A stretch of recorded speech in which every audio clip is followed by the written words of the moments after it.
होण्यासाठी काय काय करावे लागते? पहिली स्टेप, तुमचं 12वी पास असणं बंधनकारक आहे, मग ते आर्ट्स, कॉमर्स किंवा सायन्स कोणत्याही शाखेतून असो.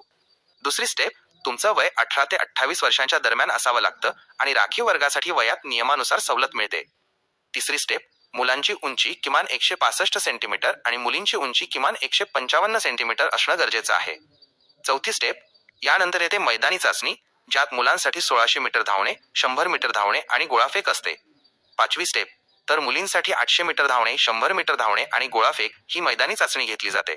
सहावी स्टेप, ग्राउंड क्लिअर केल्यावर 100 गुणांची लेखी परीक्षा होते, ज्यात मराठी व्याकरण, गणित, बुद्धिमत्ता आणि चालू घडामोडींचे प्रश्न असतात. सातवी स्टेप, लेखी आणि मैदानी चाचणीच्या एकत्रित गुणांवरून एक अंतिम निवड यादी म्हणजेच मेरिट लिस्ट लावली जाते. आठवी स्टेप, मेरिटमध्ये नाव आल्यावर मेडिकल टेस्ट आणि कागदपत्रांची पडताळणी म्हणजेच डॉक्युमेंट व्हेरिफिकेशन होतं. नववी स्टेप, या सर्व पायऱ्या पार पडल्यानंतर तुमची फायनल निवड होते आणि तुम्हाला 9 महिन्यांच्या पोलीस ट्रेनिंगसाठी पाठवलं जातं.